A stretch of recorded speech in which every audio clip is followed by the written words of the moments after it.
नेमका काय भावना आहेत ते काय सांगा? हा योगायोग आहे. कदाचित मला वाटतं ते भारतीय जनता पक्षासाठी आणि माझ्यासाठी ते शुभ असेल. हे मला माहीत नव्हतं, ते आज येणार हे मला माहीत नव्हतं, पण योगायोगानं हे घडून आलेलं आहे.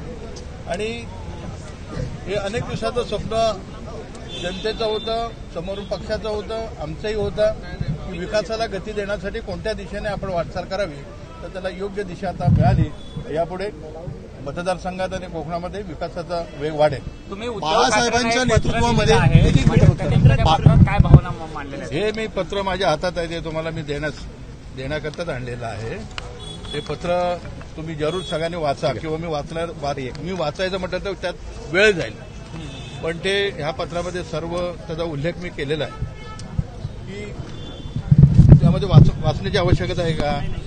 उद्धव ठाकरेंच्या शिवसेनेची काँग्रेस झाली, त्यामुळे तुम्ही असं आम्ही शिवसेना प्रमुख बाळासाहेब ठाकरेंचे आम्ही शिवसैनिक.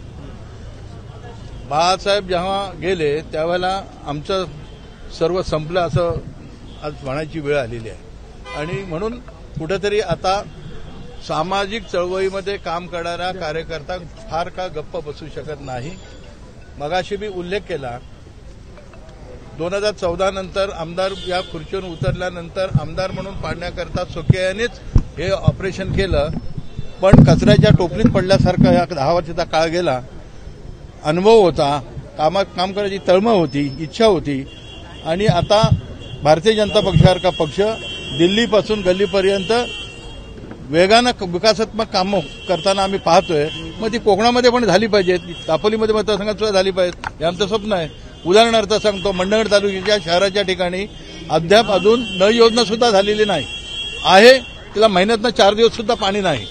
मग भारतीय जनता पक्षाच्या माध्यमातून तिथं असे प्रश्न आपण अनेक सोडवू शकतो, हे आमचं मोठं स्वप्न आहे. सर, एक प्रश्न फक्त विचारायचा आहे. बाळासाहेब ठाकरे असताना तुम्ही आमदार होतात, मंत्रीपद तुम्ही नाकारलं, बाळासाहेबांनी देऊ केलं. उद्धव ठाकरे आल्यावरती नेमकं काय बिनसलं की तुम्ही शिवसेना सोडण्याचा निर्णय घेतला? बाळासाहेबांनी सांगितलं होतं, हा माझा हिरा आहे, याला कधीही हात लावू नका. परंतु बाळासाहेब गेल्यानंतर तसं झालं नाही, राहिलं नाही.